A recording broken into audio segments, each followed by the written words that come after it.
StoryWave. Chapter 4. Jonathan Harker's Journal. Continued. I awoke in my own bed. If it be that I had not dreamt, the Count must have carried me here. I tried to satisfy myself on the subject, but could not arrive at any unquestionable result. To be sure, there were certain small evidences, such as that my clothes were folded and laid by in a manner which was not my habit. My watch was still unwound, and I am rigorously accustomed to wind it the last thing before going to bed, and many such details. But these things are no proof, for they may have been evidences that my mind was not as usual, and from some cause or another, I had certainly been much upset. I must watch for proof. Of one thing I am glad: if it was that the Count carried me here and undressed me, he must have been hurried in his task, for my pockets are intact. I am sure this diary would have been a mystery to him which he would not have brooked. He would have taken or destroyed it. As I look round this room, although it has been to me so full of fear, it is now a sort of sanctuary, for nothing can be more dreadful than those awful women who are waiting to suck my blood. 18 May. I have been down to look at that room again in daylight, for I must know the truth. When I got to the doorway at the top of the stairs, I found it closed. It had been so forcibly driven against the jamb that part of the woodwork was splintered. I could see that the bolt of the lock had not been shot, but the door is fastened from the inside. I fear it was no dream, and must act on this surmise. 19 May. I am surely in the toils. Last night the Count asked me in the suavest tones to write 3 letters, one saying that my work here was nearly done, and that I should start for home within a few days, another that I was starting on the next morning from the time of the letter, and the third that I had left the castle and arrived at Bistritz. I would fain have rebelled, but felt that in the present state of things it would be madness to quarrel openly with the Count whilst I am so absolutely in his power, and to refuse would be to excite his suspicion and to arouse his anger. He knows that I know too much and that I must not live, lest I be dangerous to him. My only chance is to prolong my opportunities. Something may occur which will give me a chance to escape. I saw in his eyes something of that gathering wrath which was manifest when he hurled that fair woman from him. He explained to me that posts were few and uncertain, and that my writing now would ensure ease of mind to my friends, and he assured me with so much impressiveness that he would countermand the later letters, which would be held over at Bistritz until due time in case chance would admit of my prolonging my stay, that to oppose him would have been to create new suspicion. I therefore pretended to fall in with his views, and asked him what dates I should put on the letters. He calculated a minute and then said, the first should be June 12, the second June 19, and the third June 29. I know now the span of my life. God help me. 28 May. There is a chance of escape, or at any rate of being able to send word home. A band of Shkani have come to the castle and are encamped in the courtyard. These Shkani are gypsies. I have notes of them in my book. They are peculiar to this part of the world, though allied to the ordinary gypsies all the world over. There are thousands of them in Hungary and Transylvania who are almost outside all law. They attach themselves as a rule to some great noble or boyar and call themselves by his name. They are fearless and without religion, save superstition, and they talk only their own varieties of the Romany tongue. I shall write some letters home, and shall try to get them to have them posted. I have already spoken them through my window to begin acquaintanceship. They took their hats off and made obeisance and many signs, which, however, I could not understand any more than I could their spoken language. I have written the letters. Mina's is in shorthand, and I simply ask Mr. Hawkins to communicate with her. To her I have explained my situation, but without the horrors which I may only surmise. It would shock and frighten her to death were I to expose my heart to her. Should the letters not carry, then the Count shall not yet know my secret or the extent of my knowledge. I have given the letters. I threw them through the bars of my window with a gold piece and made what signs I could to have them posted. The man who took them pressed them to his heart and bowed, and then put them in his cap. I could do no more. I stole back to the study and began to read. As the Count did not come in, I have written here. The Count has come. He sat down beside me and said in his smoothest voice as he opened 2 letters, "The Shkani has given me these, of which, though I know not whence they come, I shall, of course, take care. See, he must have looked at it. One is from you, and to my friend Peter Hawkins, the other." Here he caught sight of the strange symbols as he opened the envelope, and the dark look came into his face, and his eyes blazed wickedly. "The other is a vile thing, an outrage upon friendship and hospitality. It is not signed. Well, so it cannot matter to us." And he calmly held letter and envelope in the flame of the lamp till they were consumed. Then he went on, "The letter to Hawkins that I shall, of course, send on, since it is yours. Your letters are sacred to me. Your pardon, my friend, that unknowingly I did break the seal. Will you not cover it again?" He held out the letter to me, and with a courteous bow handed me a clean envelope. I could only redirect it and hand it to him in silence. When he went out of the room, I could hear the key turn softly. A minute later I went over and tried it, and the door was locked. When an hour or 2 after, the Count came quietly into the room, his coming awakened me, for I had gone to sleep on the sofa. He was very courteous and very cheery in his manner, and seeing that I had been sleeping, he said, "So, my friend, you are tired. Get to bed. There is the surest rest. I may not have the pleasure to talk tonight, since there are many labors to me, but you will sleep, I pray." I passed to my room and went to bed, and strange to say, slept without dreaming. Despair has its own calms.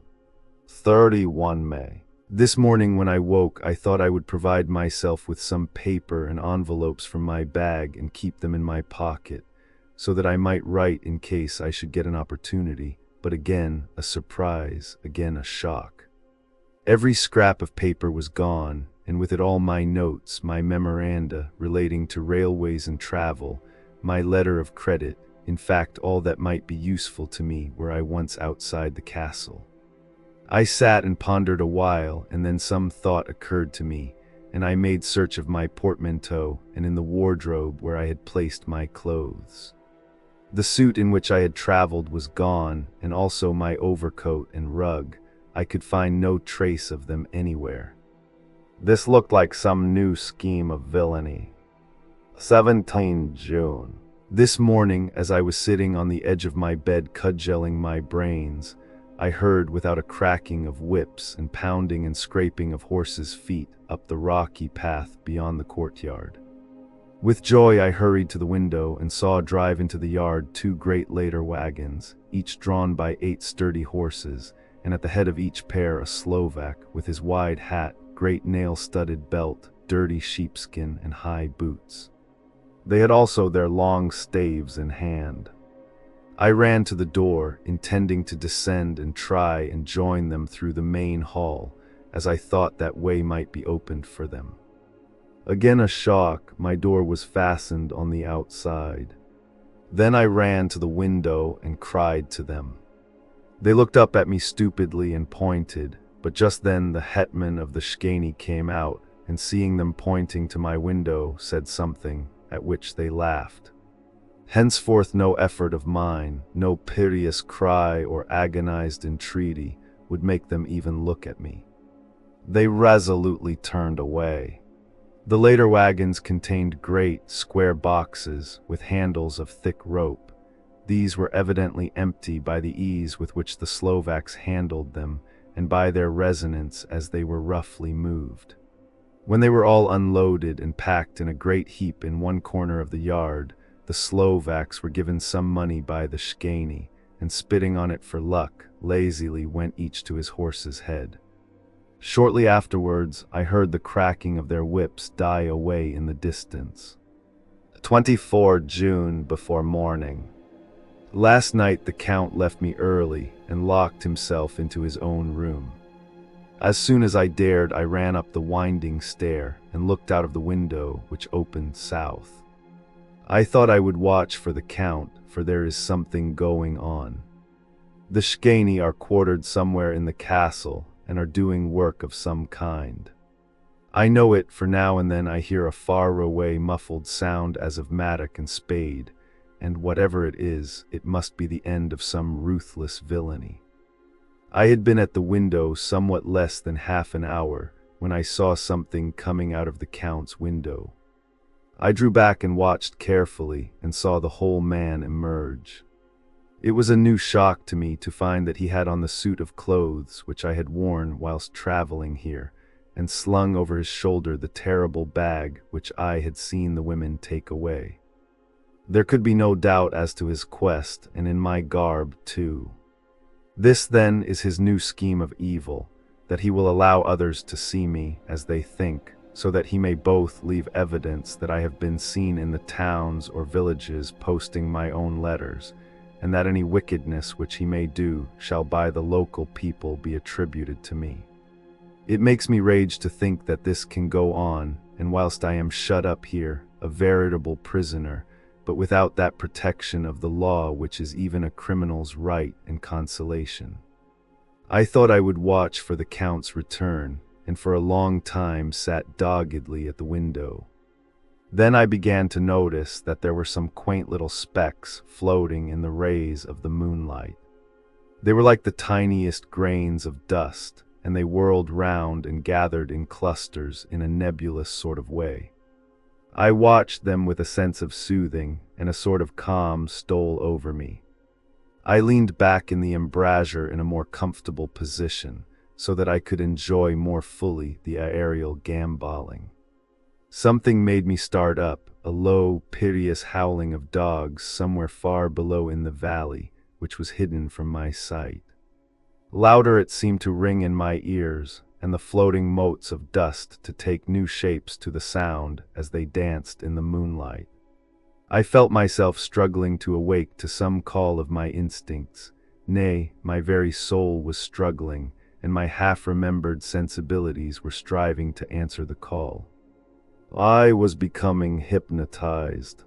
Quicker and quicker danced the dust. The moonbeams seemed to quiver as they went by me into the mass of gloom beyond. More and more they gathered till they seemed to take dim phantom shapes. And then I started broad awake and in full possession of my senses, and ran screaming from the place.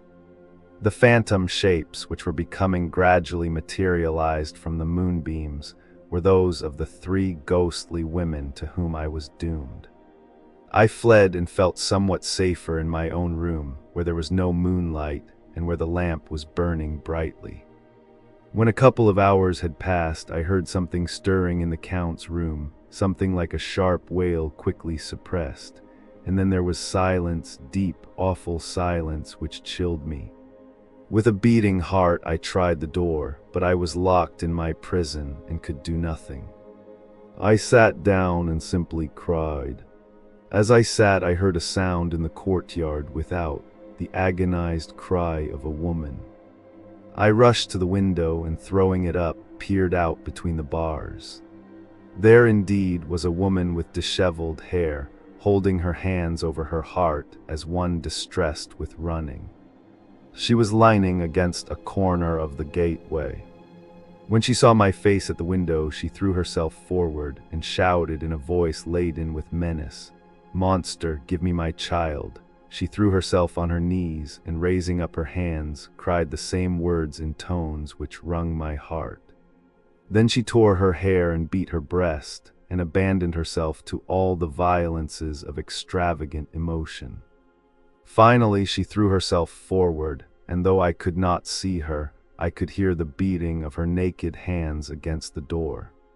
Somewhere high overhead, probably on the tower, I heard the voice of the Count calling in his harsh, metallic whisper. His call seemed to be answered from far and wide by the howling of wolves. Before many minutes had passed, a pack of them poured, like a pent-up dam when liberated, through the wide entrance into the courtyard. There was no cry from the woman, and the howling of the wolves was but short.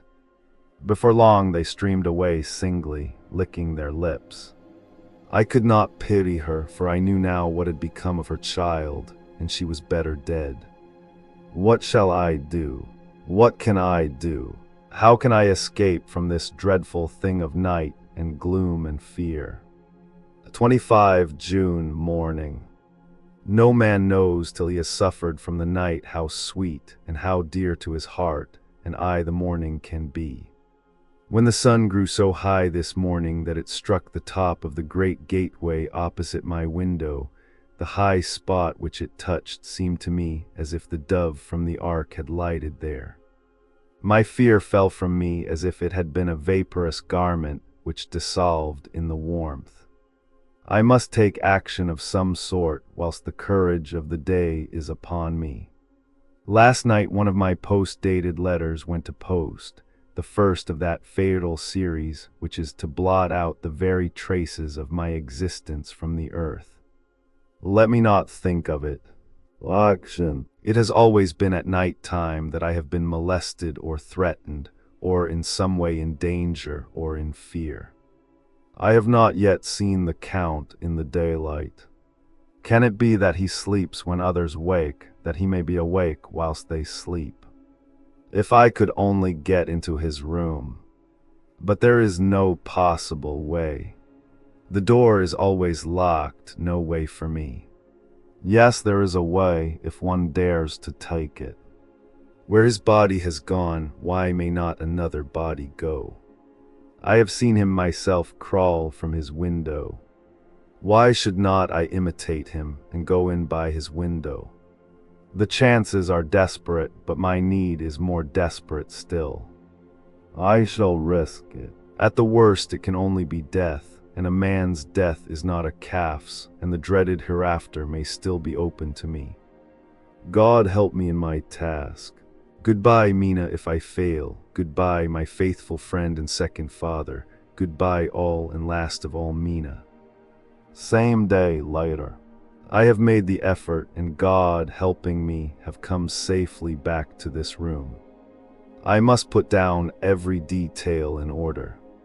I went whilst my courage was fresh straight to the window on the south side, and at once got outside on the narrow ledge of stone which runs around the building on this side. The stones are big and roughly cut, and the mortar has by process of time been washed away between them. I took off my boots and ventured out on the desperate way. I looked down once so as to make sure that a sudden glimpse of the awful depth would not overcome me, but after that kept my eyes away from it. I knew pretty well the direction and distance of the Count's window and made for it as well as I could, having regard to the opportunities available. I did not feel dizzy. I suppose I was too excited, and the time seemed ridiculously short till I found myself standing on the windowsill and trying to raise up the sash. I was filled with agitation, however, when I bent down and slid feet foremost in through the window. Then I looked around for the Count, but with surprise and gladness made a discovery. The room was empty. It was barely furnished with odd things which seemed to have never been used. The furniture was something the same style as that in the south rooms and was covered with dust. I looked for the key, but it was not in the lock, and I could not find it anywhere. The only thing I found was a great heap of gold in one corner, gold of all kinds, Roman and British and Austrian and Hungarian and Greek and Turkish money, covered with a film of dust as though it had lain long in the ground. None of it that I noticed was less than 300 years old. There were also chains and ornaments, some jeweled, but all of them old and stained. At one corner of the room was a heavy door. I tried it, for since I could not find the key of the room or the key of the outer door, which was the main object of my search, I must make further examination, or all my efforts would be in vain. It was open and led through a stone passage to a circular stairway, which went steeply down. I descended, minding carefully where I went, for the stairs were dark, being only lit by loopholes in the heavy masonry. At the bottom there was a dark, tunnel-like passage, through which came a deathly, sickly odor, the odor of old earth newly turned. As I went through the passage, the smell grew closer and heavier. At last I pulled open a heavy door which stood ajar, and found myself in an old, ruined chapel, which had evidently been used as a graveyard. The roof was broken, and in two places were steps leading to vaults, but the ground had recently been dug over, and the earth placed in great wooden boxes, manifestly those which had been brought by the Slovaks. There was nobody about, and I made search for any further outlet, but there was none. Then I went over every inch of the ground, so as not to lose a chance. I went down even into the vaults, where the dim light struggled, although to do so was a dread to my very soul. Into two of these I went, but saw nothing except fragments of old coffins and piles of dust. In the third, however, I made a discovery. There, in one of the great boxes, of which there were 50 in all, on a pile of newly dug earth, lay the Count. He was either dead or asleep, I could not say which, for the eyes were open and stony, but without the glassiness of death, and the cheeks had the warmth of life through all their pallor, the lips were as red as ever. But there was no sign of movement, no pulse, no breath, no beating of the heart. I bent over him and tried to find any sign of life, but in vain. He could not have lain there long, for the earthy smell would have passed away in a few hours. By the side of the box was its cover, pierced with holes here and there. I thought he might have the keys on him, but when I went to search I saw the dead eyes, and in them, dead though they were, such a look of hate, though unconscious of me or my presence, that I fled from the place, and leaving the Count's room by the window, crawled again up the castle wall. Regaining my room, I threw myself panting upon the bed and tried to think. 29 June. Today is the date of my last letter, and the Count has taken steps to prove that it was genuine, for again I saw him leave the castle by the same window and in my clothes. As he went down the wall, lizard fashion, I wished I had a gun or some lethal weapon that I might destroy him, but I fear that no weapon wrought alone by man's hand would have any effect on him. I dared not wait to see him return, for I feared to see those weird sisters. I came back to the library and read there till I fell asleep. I was awakened by the Count, who looked at me as grimly as a man can look as he said, "Tomorrow, my friend, we must part.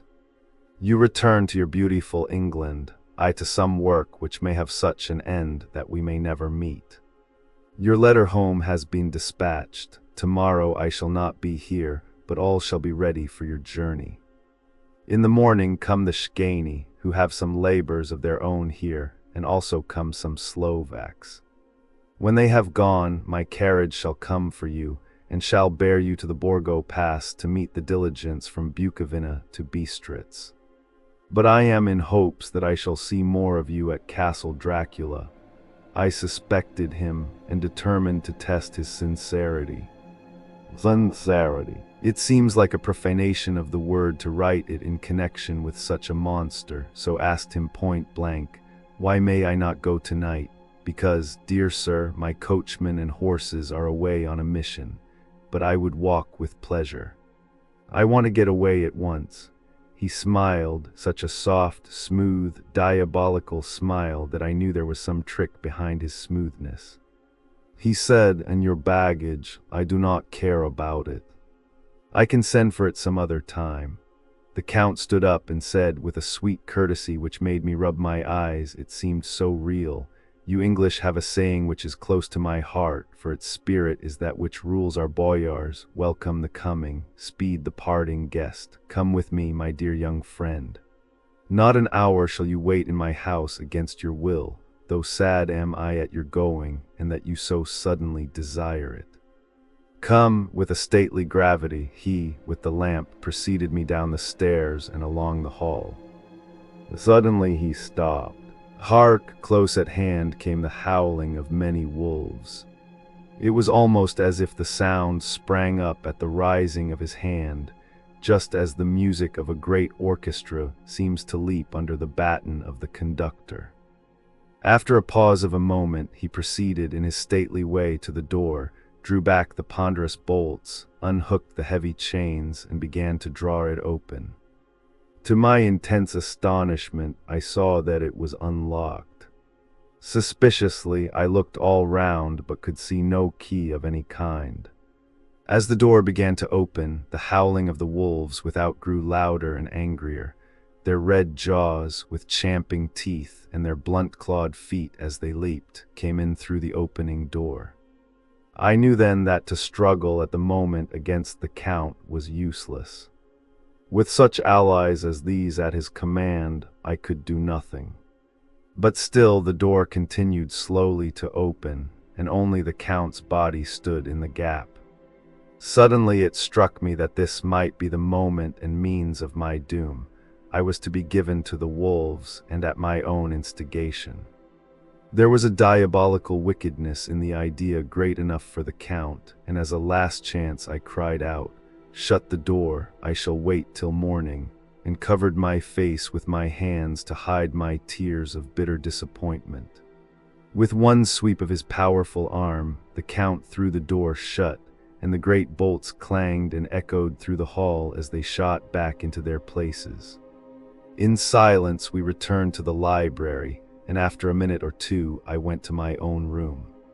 The last I saw of Count Dracula was his kissing his hand to me, with a red light of triumph in his eyes, and with a smile that Judas in hell might be proud of. When I was in my room and about to lie down, I thought I heard a whispering at my door. I went to it softly and listened. Unless my ears deceived me, I heard the voice of the Count, back to your own place. Your time is not yet come. Wait, have patience. Tonight is mine. Tomorrow night is yours." There was a low, sweet ripple of laughter, and in a rage I threw open the door and saw without the three terrible women licking their lips. As I appeared, they all joined in a horrible laugh and ran away. I came back to my room and threw myself on my knees. It is then so near the end. Tomorrow, Lord help me and those to whom I am dear. 30 June morning. These may be the last words I ever write in this diary. I slept till just before the dawn, and when I woke threw myself on my knees, for I determined that if death came he should find me ready. At last I felt that subtle change in the air, and knew that the morning had come. Then came the welcome cock crow, and I felt that I was safe. With a glad heart, I opened my door and ran down to the hall. I had seen that the door was unlocked, and now escape was before me. With hands that trembled with eagerness, I unhooked the chains and drew back the massive bolts. But the door would not move. Despair seized me. I pulled and pulled at the door and shook it till, massive as it was, it rattled in its casement. I could see the bolt shot. It had been locked after I left the Count. Then a wild desire took me to obtain that key at any risk, and I determined then and there to scale the wall again and gain the Count's room. He might kill me, but death now seemed the happier choice of evils. Without a pause, I rushed up to the east window and scrambled down the wall as before into the Count's room. It was empty, but that was as I expected. I could not see a key anywhere, but the heap of gold remained. I went through the door in the corner and down the winding stair and along the dark passage to the old chapel. I knew now well enough where to find the monster I sought. The great box was in the same place, close against the wall, but the lid was laid on it, not fastened down, but with the nails ready in their places to be hammered home. I knew I must reach the body for the key, so I raised the lid and laid it back against the wall, and then I saw something which filled my very soul with horror. There lay the Count, but looking as if his youth had been half renewed, for the white hair and mustache were changed to dark iron gray, the cheeks were fuller, and the white skin seemed ruby red underneath. The mouth was redder than ever, for on the lips were gouts of fresh blood, which trickled from the corners of the mouth and ran over the chin and neck. Even the deep, burning eyes seemed set amongst swollen flesh, for the lids and pouches underneath were bloated. It seemed as if the whole awful creature were simply gorged with blood. He lay like a filthy leech, exhausted with his repletion. I shuddered as I bent over to touch him, and every sense in me revolted at the contact, but I had to search or I was lost. The coming night might see my own body a banquet in a similar way to those horrid three. I felt all over the body, but no sign could I find of the key. Then I stopped and looked at the Count. There was a mocking smile on the bloated face which seemed to drive me mad. This was the being I was helping to transfer to London, where perhaps for centuries to come he might, amongst its teeming millions, satiate his lust for blood and create a new and ever-widening circle of semi-demons to batten on the helpless. The very thought drove me mad. A terrible desire came upon me to rid the world of such a monster. There was no lethal weapon at hand, but I seized a shovel which the workmen had been using to fill the cases, and lifting it high, struck with the edge downward at the hateful face. But as I did so, the head turned, and the eyes fell full upon me, with all their blaze of basilisk horror. The sight seemed to paralyze me, and the shovel turned in my hand and glanced from the face, merely making a deep gash above the forehead. The shovel fell from my hand across the box, and as I pulled it away, the flange of the blade caught the edge of the lid, which fell over again and hid the horrid thing from my sight. The last glimpse I had was of the bloated face, blood-stained and fixed with a grin of malice which would have held its own in the nethermost hell. I thought and thought what should be my next move, but my brain seemed on fire, and I waited with a despairing feeling growing over me. As I waited, I heard in the distance a gypsy song sung by merry voices coming closer, and through their song the rolling of heavy wheels and the cracking of whips. The Shkani and the Slovaks of whom the Count had spoken were coming. With a last look around and at the box which contained the vile body, I ran from the place and gained the Count's room, determined to rush out at the moment the door should be opened. With strained ears I listened, and heard downstairs the grinding of the key in the great lock and the falling back of the heavy door. There must have been some other means of entry, or someone had a key for one of the locked doors. Then there came the sound of many feet tramping and dying away in some passage which sent up a clanging echo. I turned to run down again towards the vault where I might find the new entrance, but at the moment there seemed to come a violent puff of wind, and the door to the winding stair blew to with a shock that set the dust from the lintels flying. When I ran to push it open, I found that it was hopelessly fast. I was again a prisoner, and the net of doom was closing round me more closely. As I write, there is in the passage below a sound of many tramping feet, and the crash of weights being set down heavily, doubtless the boxes with their freight of earth. There is a sound of hammering, it is the box being nailed down. Now I can hear the heavy feet tramping again along the hall, with many other idle feet coming behind them. The door is shut and the chains rattle. There is a grinding of the key in the lock. I can hear the key withdraw. Then another door opens and shuts. I hear the creaking of lock and bolt. Hark! In the courtyard and down the rocky way, the roll of heavy wheels, the crack of whips, and the chorus of the Shkani as they pass into the distance. I am alone in the castle with those awful women. For Mina is a woman, and there is naught in common. They are devils of the pit. I shall not remain alone with them. I shall try to scale the castle wall farther than I have yet attempted. I shall take some of the gold with me, lest I want it later. I may find a way from this dreadful place, and then a way for home, a way to the quickest and nearest train. Away from this cursed spot, from this cursed land, where the devil and his children still walk with earthly feet. At least God's mercy is better than that of these monsters, and the precipice is steep and high. At its foot a man may sleep as a man.